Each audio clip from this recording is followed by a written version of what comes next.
Where did you get that? Monson's voice lowered to a dull whisper. I told you. Cyan pointed towards the yellow notebook. You were holding it when you were dreaming.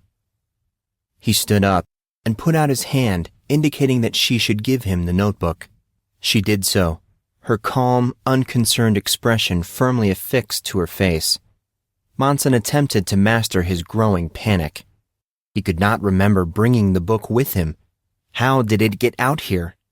He said a silent prayer to the god that he was not even sure existed.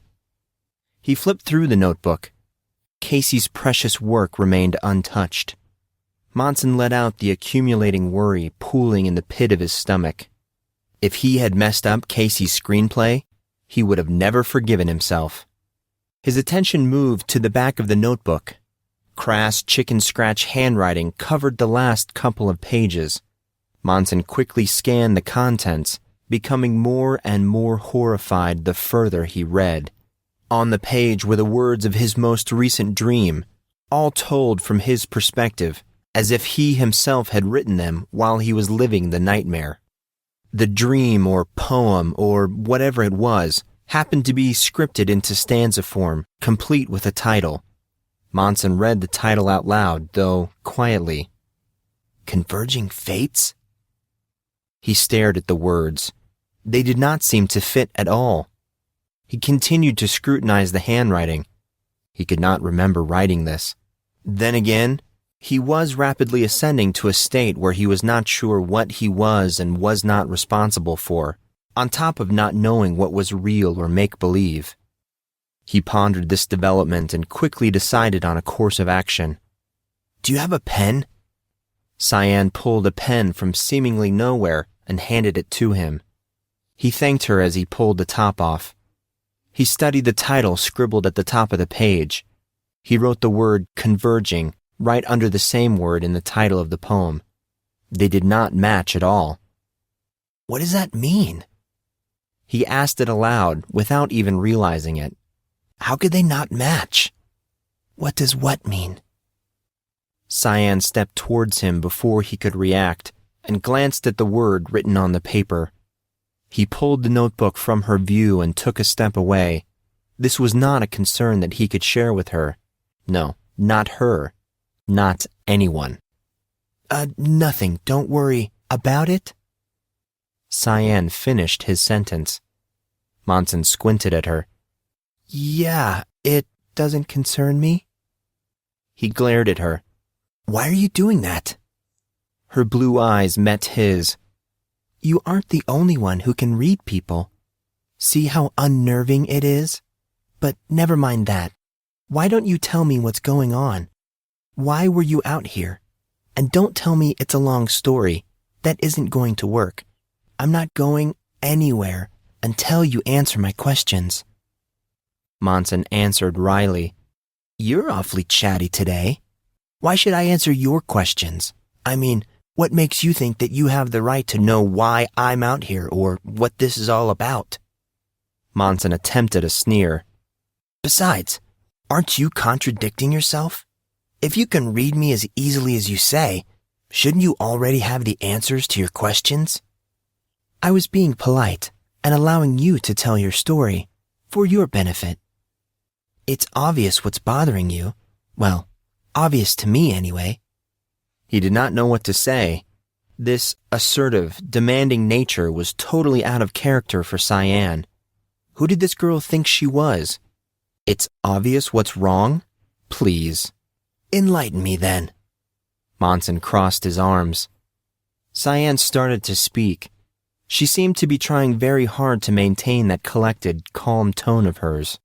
That poem on the back of Casey's screenplay isn't just some normal outlet for festering emotions. I can also tell that Casey didn't write that, despite the fact that it is on the back of his notebook. You, or someone you told it to, wrote it. Though I doubt you would actually tell someone something like that, so I'm inclined to believe that it was you. Which makes sense, because you are Mr. I have to handle everything on my own so I won't open up to my friends all while trying to take on everyone else's concerns. Monson counted the words of the title, all while trying to maintain his diminishing composure. Wow, that's gotta be some kind of dumb record for the longest title ever. I'm being serious. So was I. She glared at him. Anyway, that poem is a dream. A dream that has you scared out of your mind. His senses suddenly went cold. How did she know? How did you know that it was a dream? She again finished his sentence. She ran a hand through her thick hair. Because you started to repeat the words as I read them. The perspective just felt like you, though the words didn't feel like they were coming from you, but being fed through you. She shook her head thoughtfully. But even if I hadn't heard your musings, I still would have known. When you woke up, you had the face of someone who had been somewhere else, doing other things, and that... Her voice cracked. That is a look I'd recognize anywhere. It was one startling event after another. This girl bore witness to the wanderings of his deepest, most private moments, yet spoke to him as if they were completely ordinary, totally normal. Why was this happening? What did she want? He shifted in discomfort. He tried to tell himself that she was wrong or misinformed, that she did not know what she was talking about. However, to believe that would mean believing a lie. She was telling the truth. He knew it. He knew it as if he himself had said the words. She continued, I don't know the details of the battle that you're fighting, but I do know that you're being affected mentally, spiritually, and physically by it. I know that you're desperately grappling with this man who looks like you. And now, you're confused and afraid at what this dream means and the implications it has. She stopped for a moment. Monson watched her take a calming breath. Who is this man that you're so scared of, Monson? Is he really you? I think that's the source of your concern. I think you believe that this man you hate so much, and yes, you do hate him, is in fact you, or at least a part of you. Even I don't know what all that means. But what I do know, this is a struggle you don't think you can win, that no matter what you are, it is your destiny to lose. He felt like vomiting. He needed to stop this, now. You've got it all wrong, Cyan. That dream...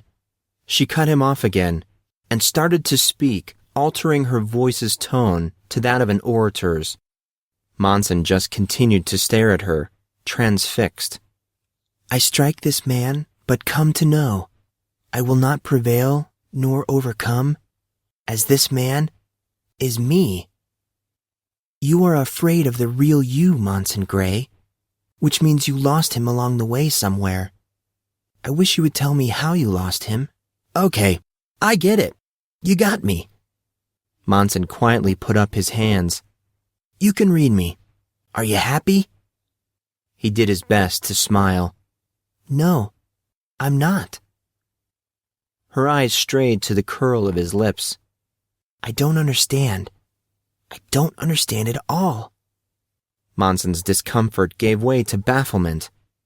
What do you mean you don't understand? You sounded pretty sure of yourself just a second ago. I am sure of myself.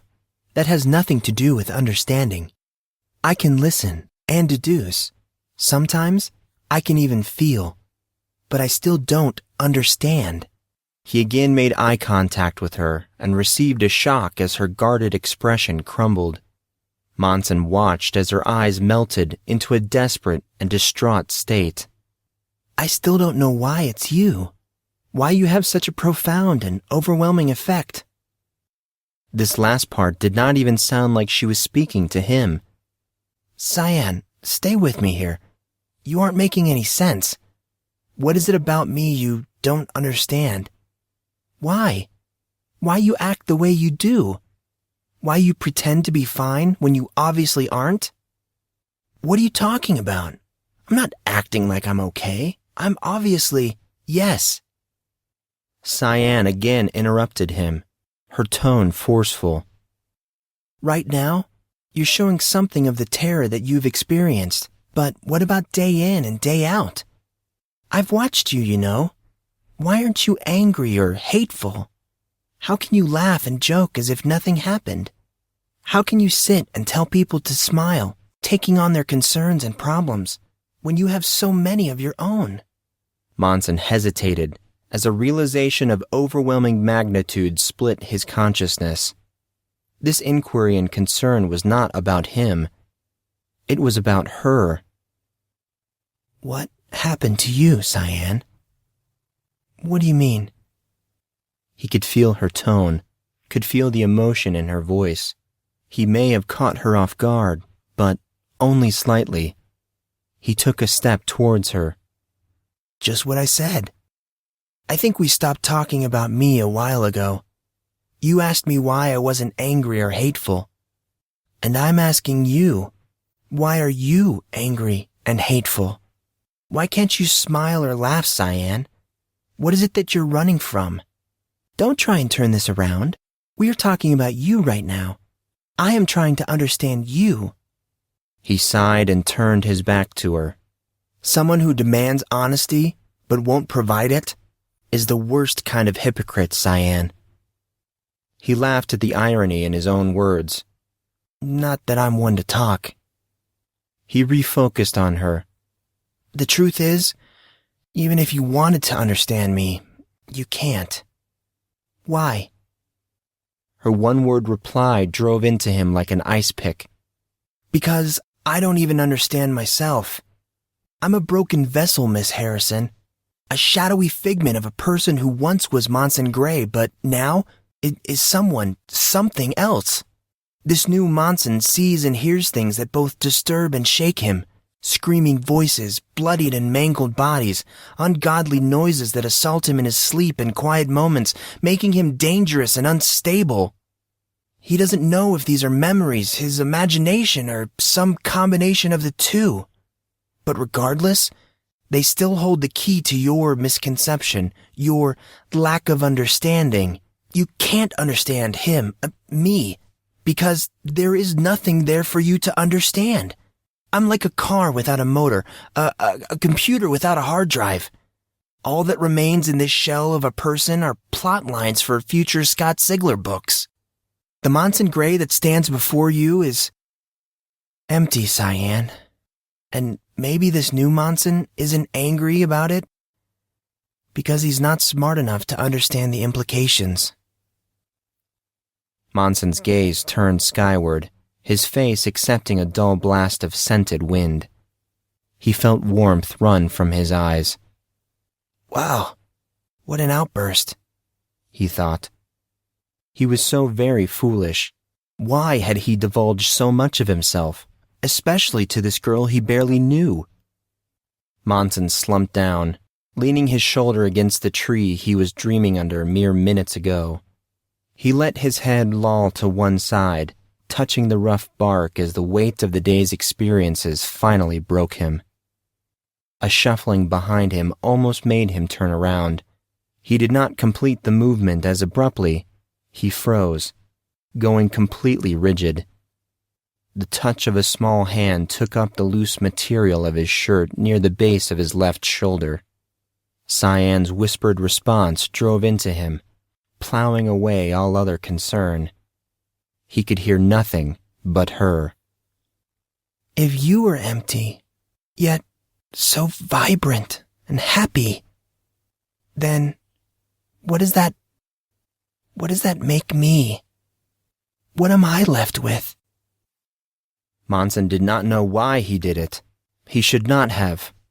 It was incredibly presumptuous of him. But he did it just the same, ignoring, not even thinking about the consequences of his actions. He twisted at the waist, moving his hand slowly, purposefully, across his body and over his shoulder.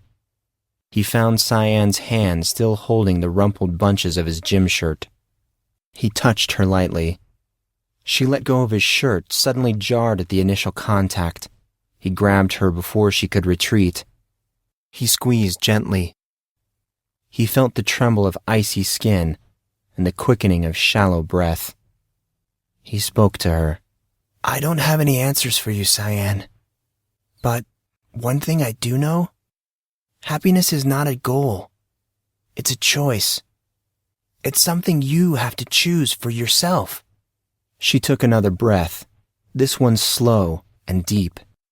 He felt her body lean forward reluctantly, as if she were straining against some unseen obstacle.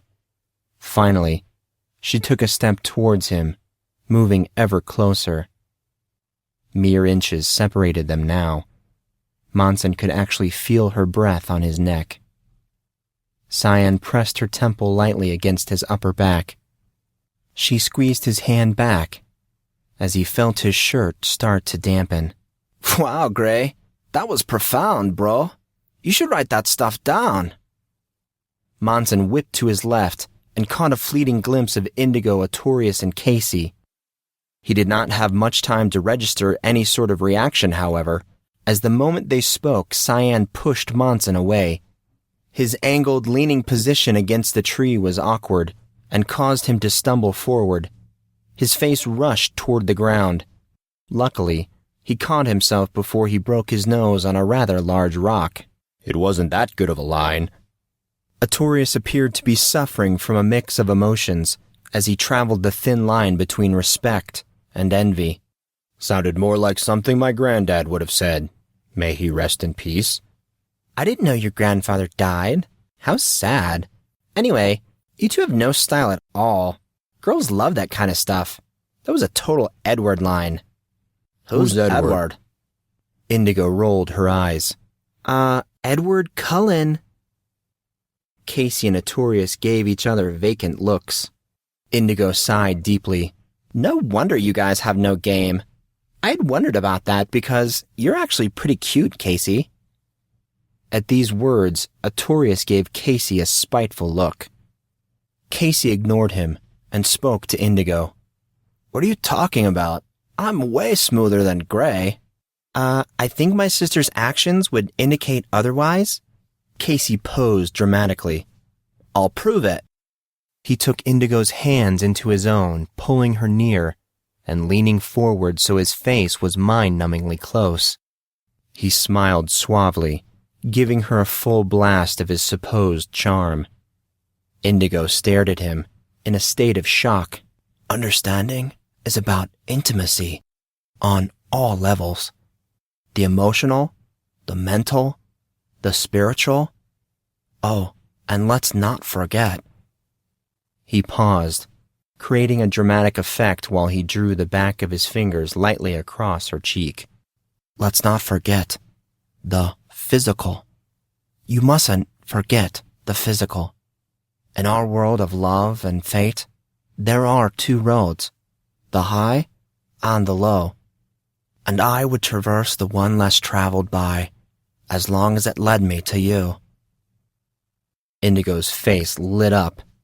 She started to fidget slightly. Casey leaned even closer, wrapping a hand around her hip. You're totally thinking dirty thoughts, aren't you? What? No, I'm not. You totally are, you scarlet woman.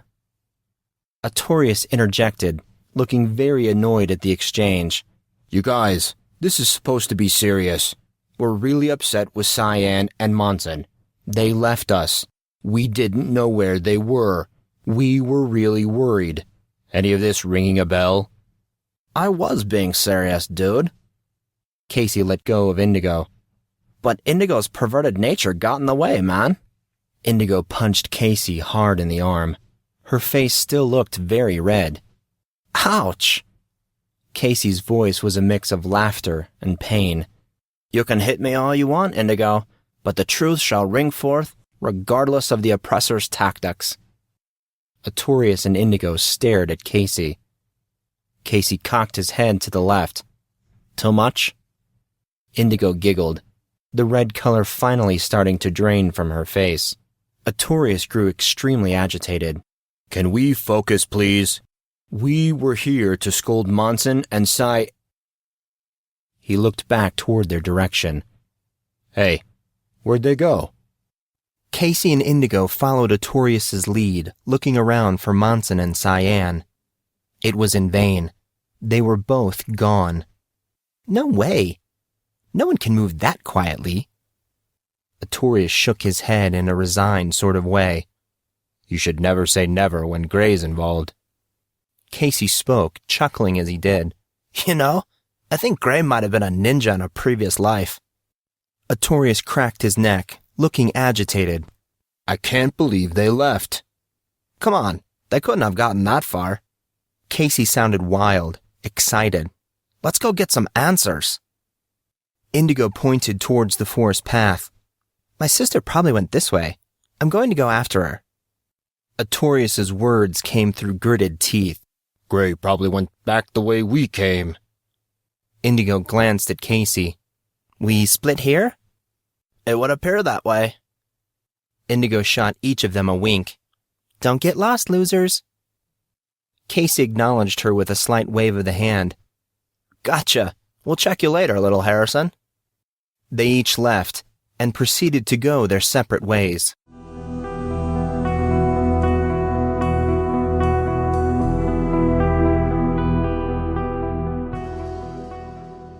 Monson wished he knew how long he had stayed there. His inner voice spoke to him. You have to get up. He groaned at the prospect, feeling haggard, as jagged rocks pressed painfully against him. The voice spoke with more force. You have to get up now. Fine, said Monson aloud. He obeyed, but allowed himself a moment more of stationary solitude. He slowly stood from behind the knotted clod of trees where he had been hiding. He shook himself free of the branches, wiping the dirt and debris from his person. Finally liberated, the voice attempted to move him. Now, go back to your room. Monson kept standing, as still and unmoving as the very trees around him. He wanted to move. He wanted to flee. He just couldn't. Icy pinpricks of chilled water struck his skin as rain came fast and furious. He stood in the freezing cold rain, feeling it suck the warmth from his body. He looked at his hand as the lingering sensation of her touch started to dull and slip away. He thought of Cyan. Her words came to him. So happy and vibrant. His inner voice returned. Ask the question. Monson shook his head. You have to ask the question. Monson answered himself. No. You're a liar, Monson Grey. I know. But the only one who fell for it was you. I know. You are a liar. I know. A scream, scratchy and cracked, left him. Monson punched the tree, speaking softly. You're right, Cyan. He punched it again. You were right about everything. He punched the tree a third time. How? He punched it a fourth. How could you know all that? A fifth time. How could you know any of that? A sixth time. A seventh. An eighth. Monson felt warm liquid trickle from his hands. Stupid girl. I don't know how else to be. Think of what you're asking before you glimpse into someone else's emptiness. And please. His face turned skyward. Please. Try not to see so clearly. Monson sunk to his knees as freezing cold water mixed with the warmth of blood and tears.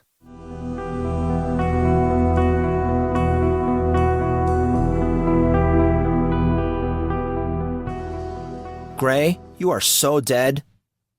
Casey and Artorius burst through Monson's bedroom door. Monson looked from his book, adjusting himself as he sat on the window seat. He glanced at the wall clock. 7:30, huh? Thought Monson. Took you guys longer than I thought it would.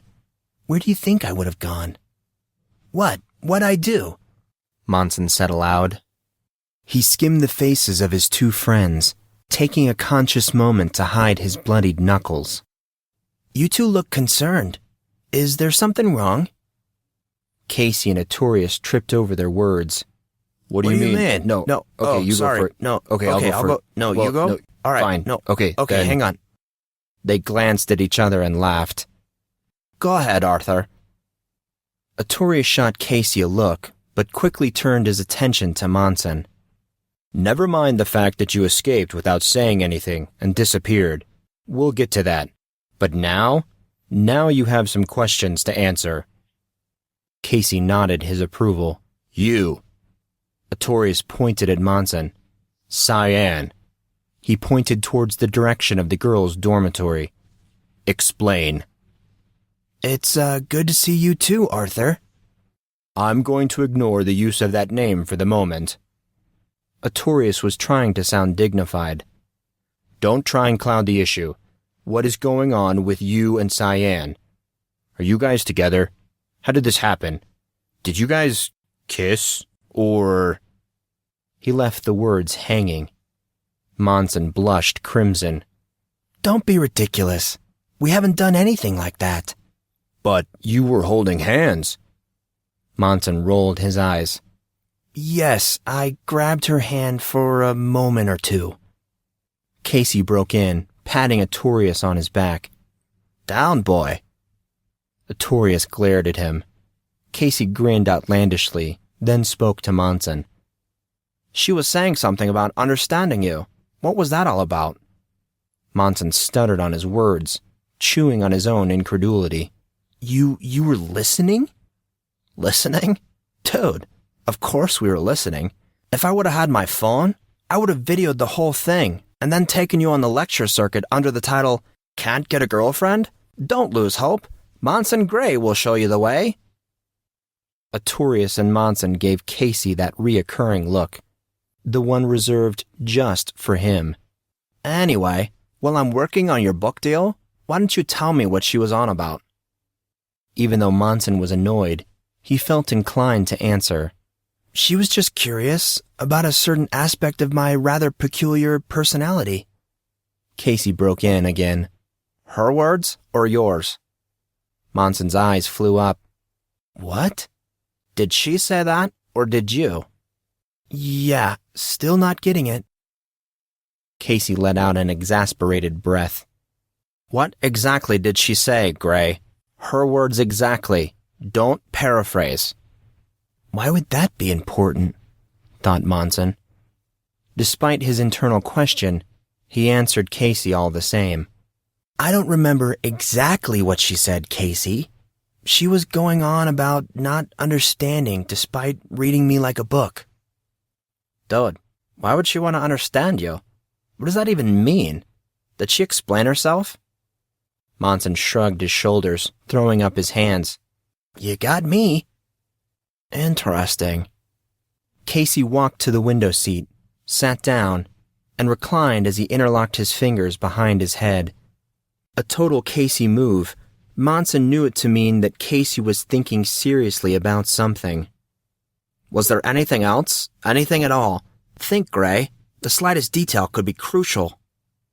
Monson shook his head. No, I don't think so. That was the gist of it. She was trying to figure out why I act the way I do. I told her she couldn't figure it out, even if she wanted to. And that's when you guys showed up. Artorius asked the question that Monson could tell they were both dying to know. Then why were you guys all lovey-dovey? Monson cocked an eyebrow. Lovey-dovey? Don't raise your eyebrow at me, Grey. This is serious stuff. And yes, lovey-dovey. It's the only word I could think of. You were holding hands, Grey, with Cyan Harrison. Do you know what that means? Nope, not a clue. It means that Cyan could be your girlfriend. Is that it, Grey? Are you guys hooking up? Casey asked this as if it were the most natural thing. Man, where's the bubbly when you need it? Casey, Arthur, calm down. Monson did his best to keep his tone level. You're misunderstanding. Okay, yes, I grabbed her hand and she leaned on me a bit. But it wasn't like that. She's not like that. She's, hurting. It was just, you see, we were... Casey and Artorius were hanging on his every word. What, Grey? It's just... She's a huge soap opera fan. We were acting out a very popular scene from Days of Our Lives. I gotta say, that Beau, he's the man. I'm telling you what. Grey? A knock on the door stopped Artorius and Casey from beating Monson senseless. Come in. Brian entered the room, but Casey interrupted him before he could even start speaking. Sorry, Bry Guy, you can't have him. Casey looked at Monson meaningfully. We're trying to pry some answers out of our dear Horenbeer here. This is a matter of life and death. You understand, bro? Brian bowed towards Casey, smiling gently. I am sure that our dear young hero would be happy to explain his encounter with Cyan in detail later. The three boys gaped at him. Monson voiced their collective thought. Brian, how is it that you always seem to know what we're talking about? I am a very talented eavesdropper, Master Grey. Brian said this without a trace of a smile. Artorius's incredulous stare was a split second away from forcing Monson into gut-wrenching laughter. He controlled himself and was able to catch what Artorius said next. You are eavesdropping on us? Isn't that against some sort of butler code? Brian laughed. Do not misunderstand, Master Payne. While I have mastered the skill, it does not mean that I use it all that often. Today was an exception, as listening to your conversation was not exactly optional. Brian glanced around at the boys, taking in their confused faces. He laughed again. What I mean is, I am quite sure most of the people in the building heard your conversation, considering how loud your voices were. Brian turned his attention to Monson. I am proud of you, Master Grey. Miss Harrison is a lovely young lady. Monson shook his head. No, it isn't like that. She's not my girlfriend. At this point, I'm not even sure we're even friends. Artorius began murmuring.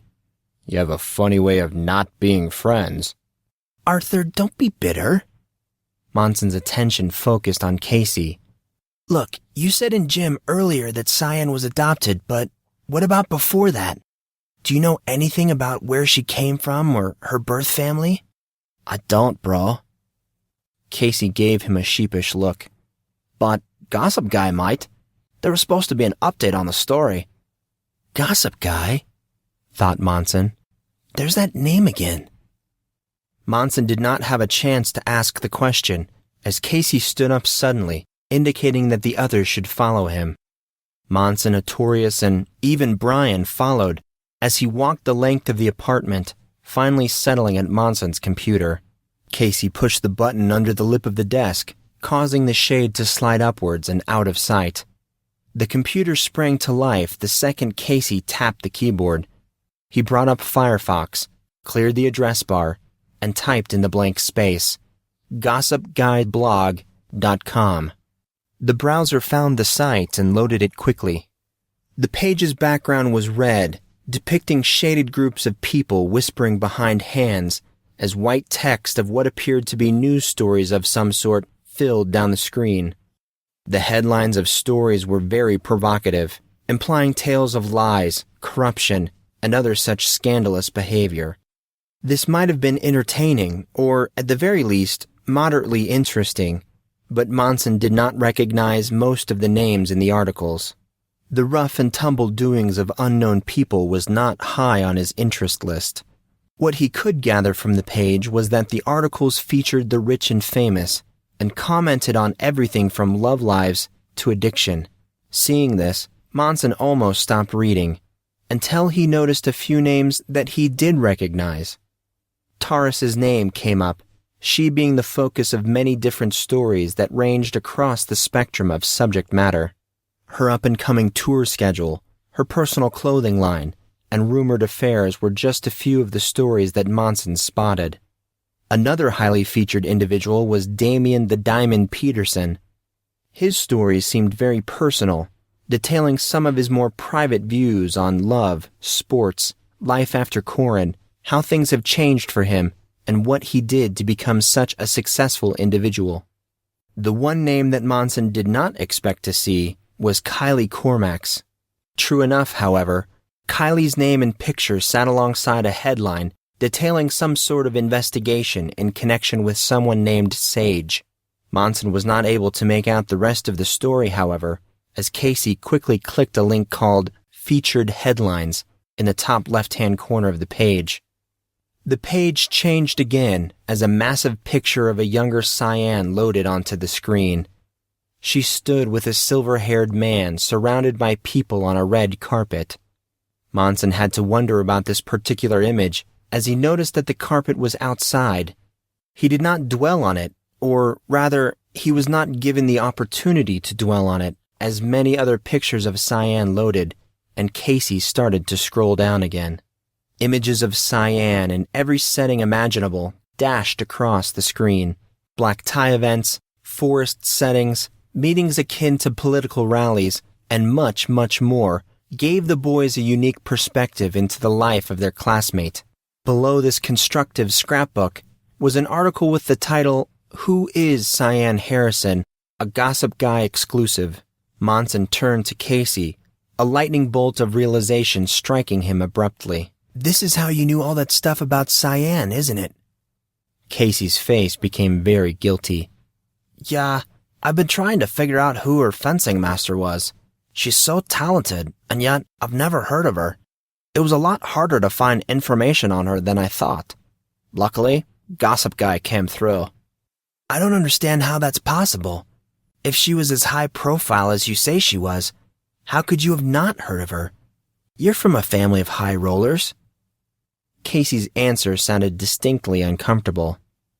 Dude, I was like 12 when all this happened, Gray, and it was right around the time that he and Kylie had their falling out. Artorius finished the sentence. He was pretty much useless after that. Monson's curiosity flared again at the mention of Kylie's name. He did his best to control himself. He had to focus and find out what he could. What about you, Artorius? Did you hear anything about Cyan before this year? Artorius shook his head. No, though that's more from me being inattentive than anything. Her adoptive mother is quite a bit younger than her dad. It's his second wife. The first passed away some time ago. Cyan's mom, her dad's second wife, was actually a pretty big fashion model. She worked with my mom quite a bit. Small world, huh? Yeah, small world. Master Grey. The three boys' attention focused on Brian. Yeah, Brian? What is it about Miss Harrison's early past that has you so intrigued? That's a good question. Monson watched intently as Casey moved to the second page of Cyan's article. I don't know. I'd like to know where she came from before she was. Monson trailed off, not finishing his thought. Master Grey? Monson did not hear Brian's voice. Monson could not hear Brian's voice. The information that was now flowing from the high-definition flat screen, through his eyes, up his optical nerves, and into his brain caused his mental functions to sputter, cough, and eventually stall. His eyes followed a small streaming banner across the bottom of the page. The tiny scrolling title read, Marcus Grey and the Horror of Bardi Bridge. You've been listening to the podcast-only novel of The House of Grey by Collin Earl. For more news, information, and updates, please visit houseofgreybook.com. Music by Figure of Fiends. Visit the band at myspace.com/Figure of Fiends. Cover art for The House of Grey provided by James Thane. More information at THAYN.net.